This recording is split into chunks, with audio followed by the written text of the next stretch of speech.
हा बघा किती छान रसम वडा तयार झालेला आहे। वड्याला खूप छान जाळी पडलेली आहे।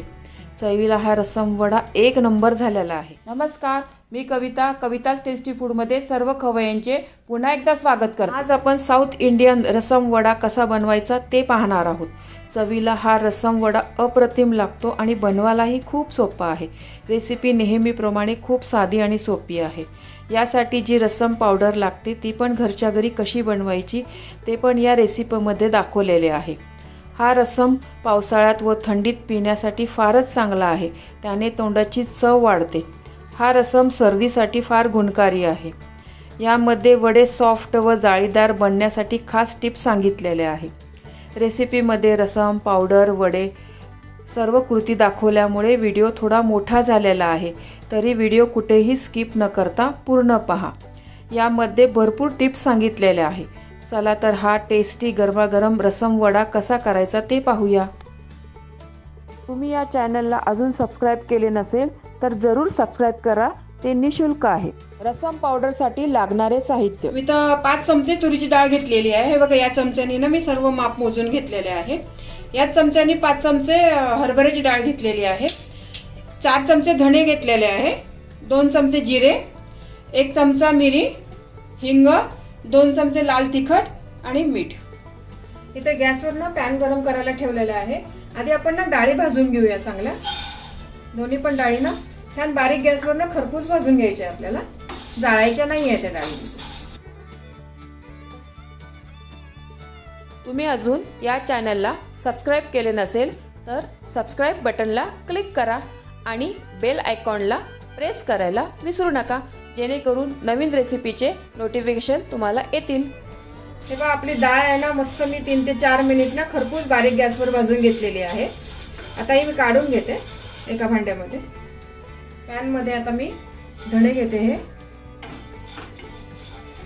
धणे पण आपण असे बारीक गॅसवर भाजून घेऊया। जिरे, काळे मिरी, हे पण असं आपण बारीक गॅसवर ना 2 ते 3 मिनिट आपण असं भाजून घेऊया।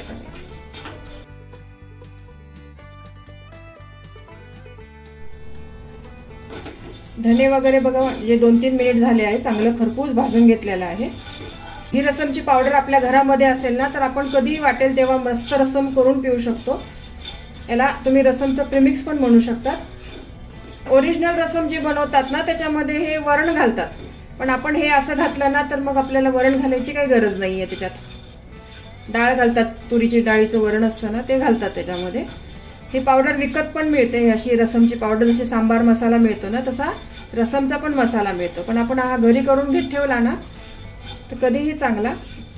हे मसाला आपला तयार असेल ना तर आपण 10 ते 15 मिनिटात आपण रसम तयार करू शकतो वाटेल तेव्हा। छान खरपूस भाजून झालेला आहे।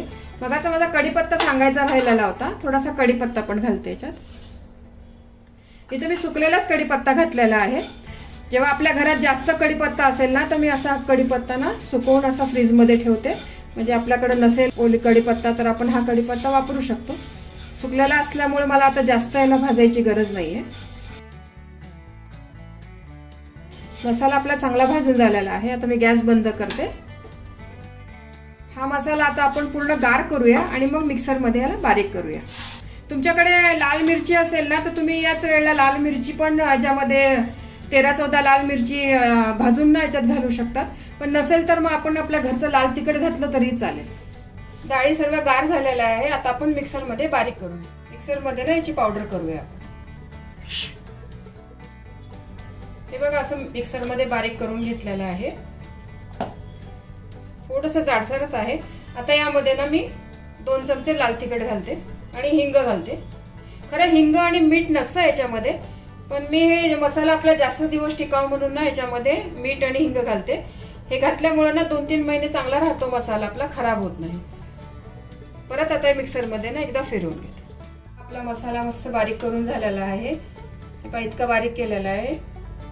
हा मसाला करून ठेवला ना हा 2 ते 3 महिने छान राहतो। आपण रसम कधीही करू शकतो याचं। याच रसम पावडर पासून आता आपण रसम बनवूया। रसम वडा बनवण्यासाठी लागणारे साहित्य।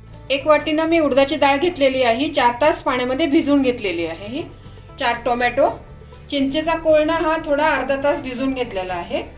कढीपत्ता, लाल सुक्या मिरच्या, हिरवी मिरची, जिरे, आलं लसूण, कोथिंबीर, कांदा, मोहरी, हिंग, हळद आणि मीठ. सर्वात आधी आता आपण पाणी उकळायला ठेवलेलं आहे बघा. टोमॅटोला ना इथे आपण असे थोडे कट मारून घेऊया, म्हणजे आपले टोमॅटो उकडले ना पटकन साल निघून जाईल त्याची. सर्व टोमॅटोला ना असे कट्स मारून घेतलेले. ते टोमॅटो ना मी 3 ते 4 मिनिट आता उकडून घेणार आहे पाण्यामध्ये. हे टोमॅटो उकडताय ना तोपर्यंत आपण डाळ बारीक करून घेऊया. आपण डाळ ना मिक्सर मध्ये बारीक करून घेऊया चांगली. मी 2 ह्याच्यात करते, ही जास्त आहे ना तर एका ह्याच्यात जास्त होईल, व्यवस्थित वाटला जात नाही तर 2 वेळा वाटणार आहे. याच्यामध्ये ना पाणी जास्त घालायचं नाही, लागलंच तर 1-1 चमचाच घाला पाणी. आधी मी तशीच बिना पाण्याची वाटून घेणार आहे, नंतर मग 1 चमचाभर टाका. मी एकदा बिना पाण्याचीच बारीक केलेली आहे. आता याच्यामध्ये ना अगदी एक ते थोडंसंच पाणी घालते, परत वाटते आणि लागलंच तर मग परत थोडं थोडं पाणी टाकूनच आपल्याला वाटून घ्यायची आहे डाळ. एकदम पाणी नका घालू याच्यामध्ये, एकदम पातळ होईल मग. हे पहा आपली ना डाळ छान बारीक केलेली आहे मी. 2 ते 3 वेळा ना अगदी 1-1 चमचा पाणी टाकूनच मी अशी डाळ मस्त बारीक केलेली आहे. भांड्यामध्ये ना डाळ काढून घेते आणि याच पद्धतीने ना बाकीची पण उरलेली डाळ आपण बारीक करून घेऊ. टोमॅटो बघा आपले 4 ते 5 मिनिट ना मी चांगले शिजवून गेले, सालटे असे मोकळे झाले आहे बघा साल त्याची. तर मी गॅस बंद करते आणि आपण टोमॅटो गार करून घेऊयात. डाळ बघा आपली छान बारीक करून घेतलेली आहे मी. आता आपण ना हिला जरासं फेटूया. याच्या आधी ना मी याच्यामध्ये हिंग घालते. हिंगणी ना आपल्याला पोटाला चांगलं असते डाळ पचायला, नाही तर उडदाची डाळ जड असते ना. आणि चवीपुरतं मीठ. हिंग तुम्ही जरूर घाला याच्यामध्ये. थोडंसं तेल. ही आपल्याला 7 ते 8 मिनिट ना चांगली फेटून हलकी करून घ्यायची आहे डाळ ही, आणि एकाच दिशेने फिरवा तुम्ही.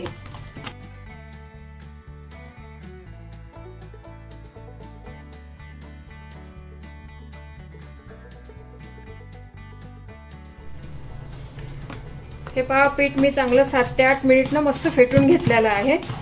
पीठ आपलं किती हलकं झालं आहे बघा, डबल झालेलं आहे पीठ, एकदम सॉफ्ट झालं आहे, मस्त फुललेलं आहे किती बघा.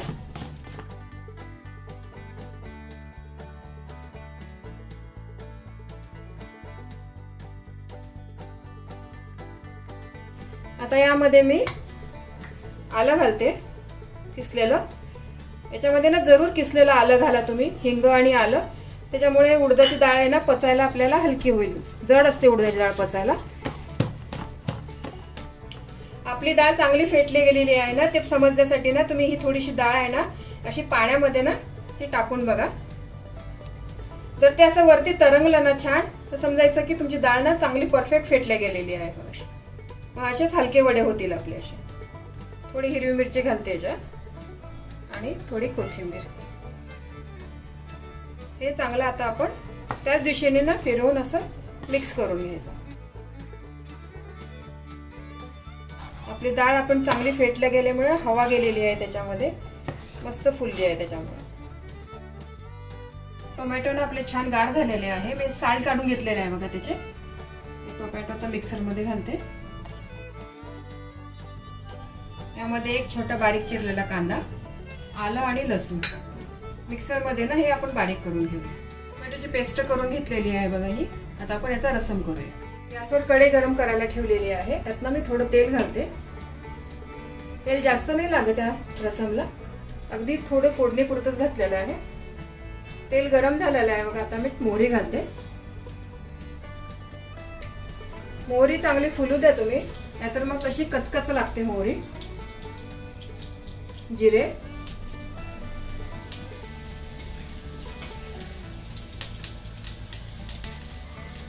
ही लाल मिरची, कढीपत्ता आणि हिंग.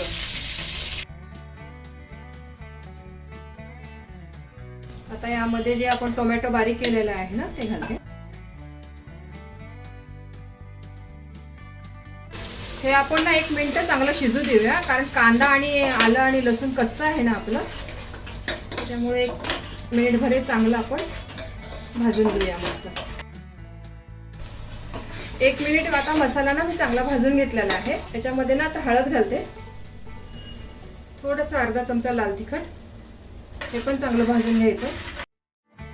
आता आपण पाणी टाकूया. जे मिक्सर मधलं आपण बारीक केलं होतं ना, तेच मिक्सरचं पाणी टाकलेलं आहे बघा. यामध्ये मी आता 1 ते 1.5 ग्लास पाणी घालते. रसम पातळ असतं, घट्ट नसतं.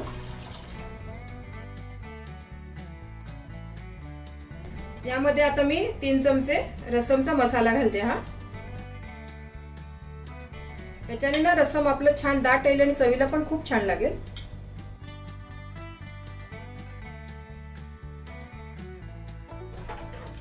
हे रसम आहे ना, आता आपल्याला 7-8 मिनिटं छान उकळून घ्यायचं आहे. थोडीशी कोथिंबीर घालते. यामध्ये ना मी अगदी थोडासा गुळाचा खडा घालते. तुम्ही साखर टाकली तरी चालेल, कारण आपण चिंच आणि टोमॅटो घेतलेला आहे ना, तर आंबट जास्त होईल. मग थोडंसं बॅलन्स करण्यासाठी, गोड नाही होणार हा रसम, पण टेस्ट आहे ना छान बॅलन्स होईल त्याची. आता हा पण रसम 7-8 मिनिटं छान उकळून घेऊया. रसमला आपल्या छान उकळी आलेली आहे. मी आता ह्याच्यामध्ये ना चिंचेचं पाणी टाकते आपलं.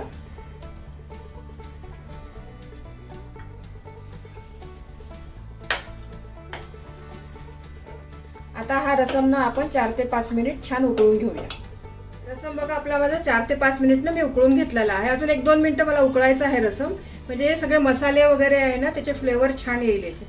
हा रसम आहे ना गरम गरम प्यायला, सर्दी वगैरे झाली असेल तर खूप छान लागतो. हिवाळ्यात, पावसाळ्यात तर टेस्टला पण खूप छान लागतो हा रसम.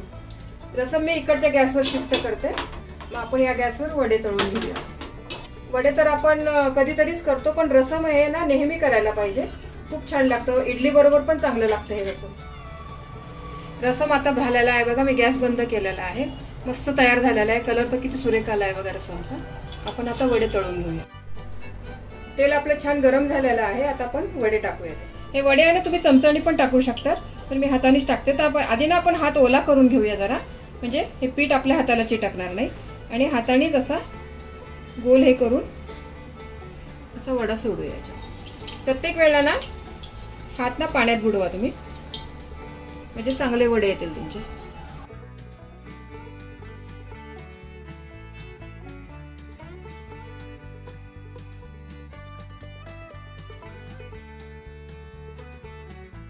हात ओला करून एकसारखे तुम्ही छान असे वडे टाकू शकता. असे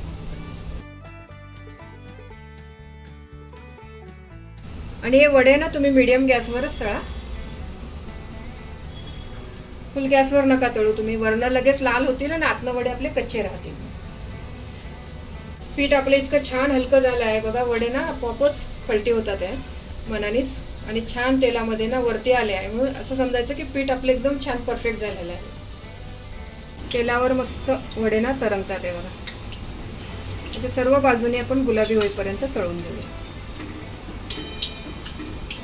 हे वडे बघा आपले सर्व बाजूने छान तळून झालेले आहे. मस्त बदामी रंग आलेला आहे ह्याला. आता मी काढून घेते.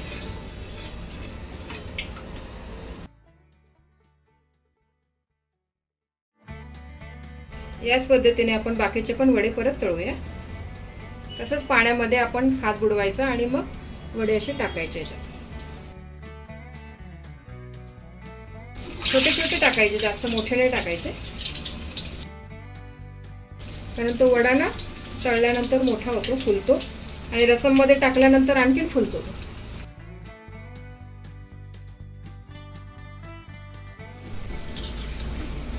हे पण वडे आपले मस्त तळून झाले आहे बघा.